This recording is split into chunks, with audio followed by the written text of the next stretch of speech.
natin ang ating sasakyan kasi gusto kong mag-usap tayo ng maayos dito, no? Meron lang akong i-share sa inyo guys. Sa totoo lang, nainis na talaga ako. Inis talaga ako. Galit na galit ako at inis na inis talaga ako sa mga taong magnanakaw. Kamo na lang. Pakinggan nyo ito, panoorin nyo itong video kong ito kung pakabulutan nyo ng idea ito o sa palagay nyo makakatulong. Kindly share po para sa ating lahat, especially rito sa Canada, no? Akalain mo ba naman si Mrs. nag-send o nag-interact sa akin ng $500 from her account, no? Sa account niya, nag-interact siya sa aking account ng $500 kasi pambayad namin sana ng bahay yun, kasi wala pang sahod, kasi katapusan yung sahod ko, no? Nag-interact siya. Bali, ang ginawa niya, mayroon na siyang previous na as you guys can see dito, ipa-plus ko sa inyong screen lahat itong transaction para sa ganun makita nyo. Aalisin ko lang yung mga number, no? Pero bago ang lahat, gusto kong sabihin sa inyo, di ba sa Interac e-transfer, mayroon kang banking online. So kung gusto mong mag e-transfer, isi-set up mo yung account mo, no? Sa Interac via dalawa yan it's either cellphone number mo, itong cellphone number mo, at saka yung email address mo. So bali, nakaregister sa aking bank account yung email address ko at saka itong cellphone number ko, kasi ang bangko ko kasi ECU, Assiniboine Credit Union, kasi doon kasi kami naka-mortgage at yan yung malapit na yung time ng pagbayad namin ng bahay.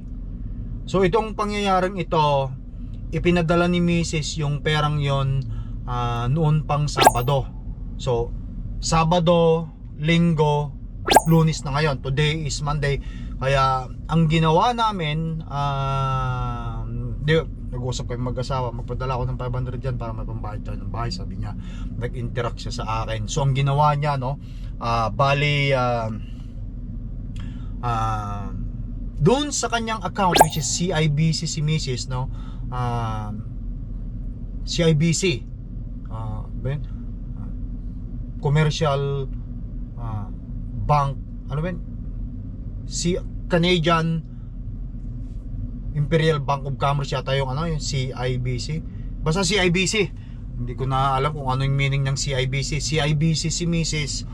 Meron na siya previously transaction sa amin, o transaction na ipinadala sa akin ni Mrs. noong July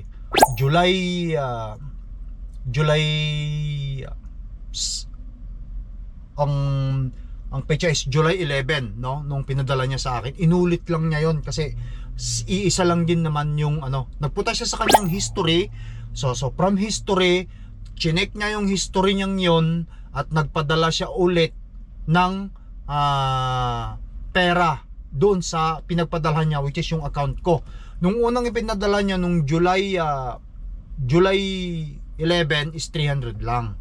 Ngayon yung padala niya nung Sabado, which is 20, is 500 kasi kailangan nga ng 500. So at saka isa pa yun lang yung pera namin sa account niya. So nagpadala siya, nag-send siya ng pera doon. Akalain mo ba naman nagkaroon ng notification sa kanya na Interac e-transfer, your money transfer to Christy Elvis was deposited, check your email for details, sabi niya. Nagtataka ako, pinagtatakaan namin bakit auto deposit yung yung ipinadala niya, samantalang hindi naman nag-auto deposit. Hindi ako nakaregistered ng auto deposit sa aking bangko kasi alam ko pag auto deposit maaari talagang mahack yan, maaari kang manakawan. So ang nangyari, nag-auto deposit siya. Sabi ko, bakit nag-auto deposit? Sabi niya, gusto ko ni miss ko, bakit nag-auto deposit? Sabi ko, Ay sabi ko sa kanya, sabi niya, inulit ko lang naman yung account, yung transaction before, sabi niya sa akin eh. O nga, pero bakit ganyan? Sabi ko, nag-auto deposit, hindi naman talaga ako nag-auto deposit. Kumbaga hindi ako nakaset up ng auto deposit. Kapag may nag-interact sa akin, merong, it's either sa email ko notification or sa cellphone number ko, hinihingi ko yung password.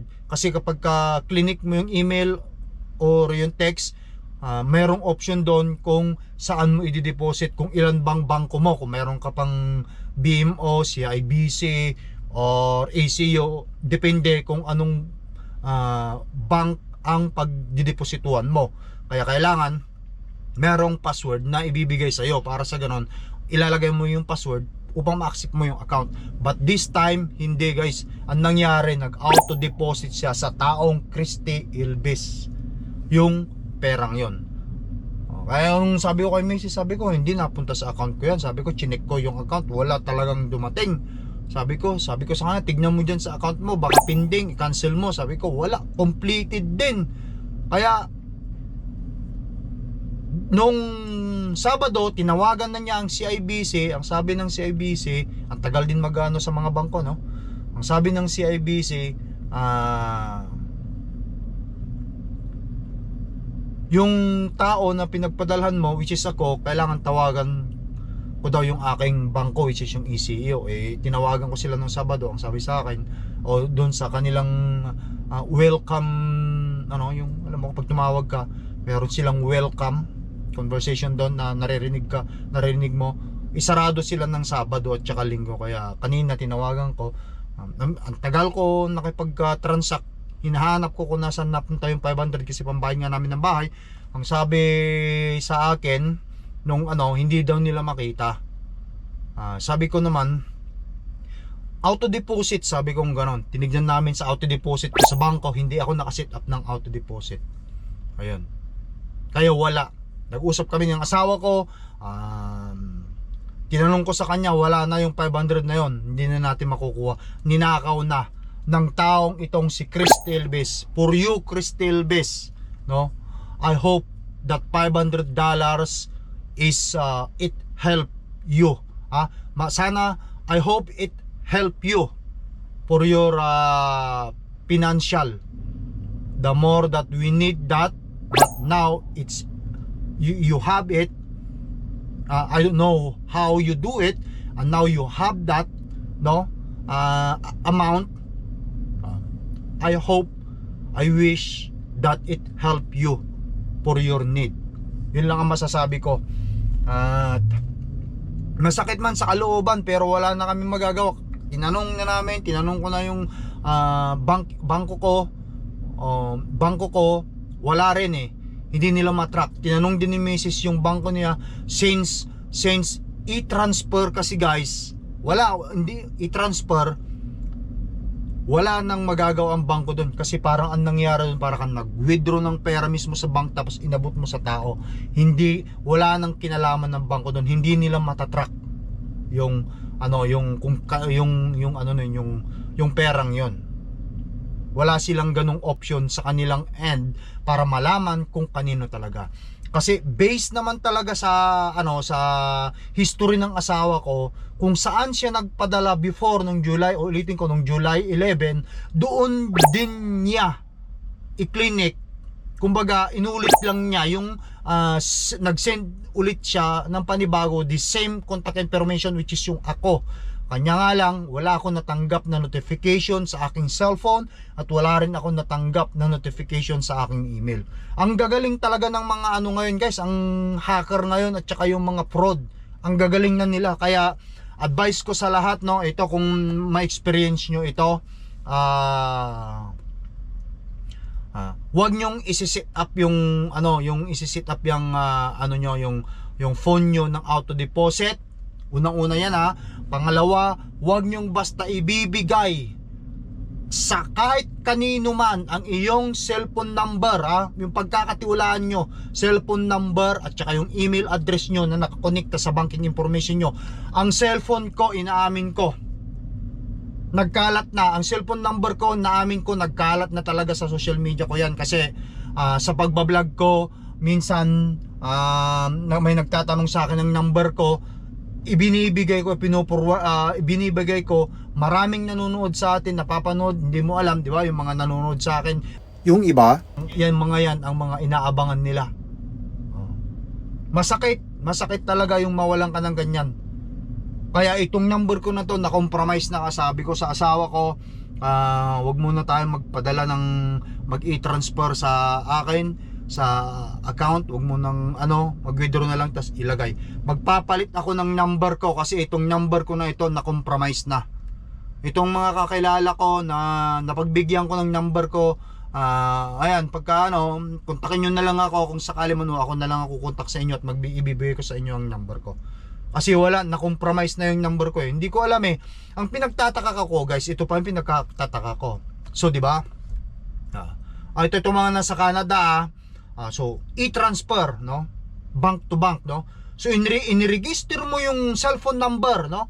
Iniregister mo yung cellphone number sa bangko. Di ba mayroong code sana na marireceive ka, no? May code na marireceive ka dito sa mo dito sa dito sa cellphone mo kapag in-register mo yung number.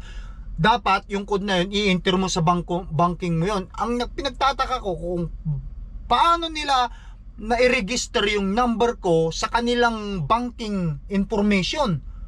Yun yung pinagtataka ko talaga. Kung paano nila na-register yun. Kung paano nila nakuha yung code dito sa aking cellphone. No? Not unless hawak nila ang cellphone ko. Okay ba? Ganun yung ganun yun. Pinagtatakaan ko. It's either yung nahack nila yung aking email or nahack nila yung mayroon silang way na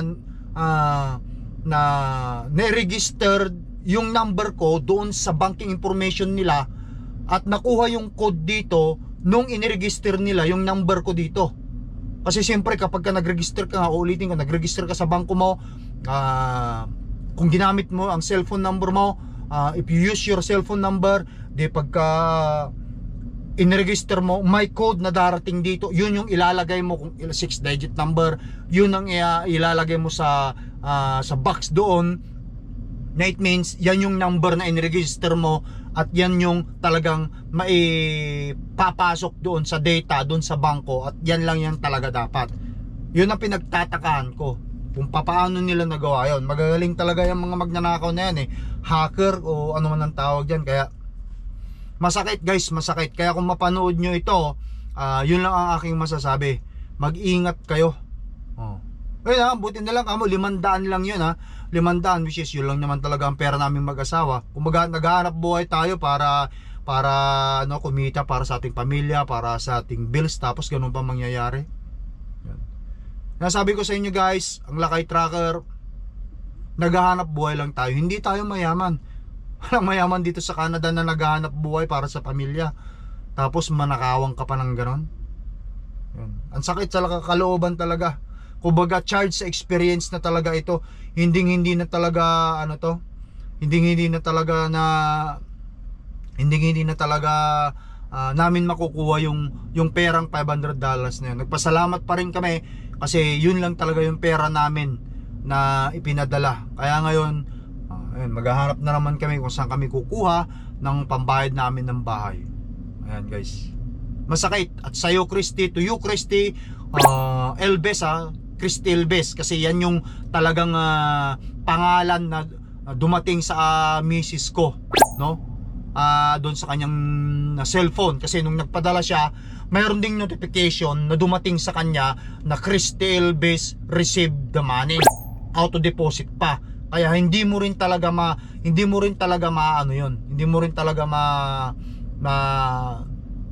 yung tawag nito, maluluko yun, kasi sa cellphone niya dumating yon. Ipa-plus ko rin dyan sa inyong screen yan. Nakita nyo yung transaction ng kanyang padala sa akin sa kanyang cellphone, Nestor ECU. Yan yung pinadala niya sa akin, natanggap ko yan, $300 yan. Nakita nyo sa iyong screen. Yung pangalawa, which is nung Saturday, hindi ko na natanggap at kay Christy Ilbis na pumasok yung pera auto deposit. Ayan. Ayan guys. Kaya wala tayong magagawa. Kaya ito, ayokong magmura, ayokong magsalita ng masakit, pero I hope it help you. At sana makatulong sa iyo yung perang $500. Baka kailangan mo yan. I hope it help you, that $500. Yan. Yan guys.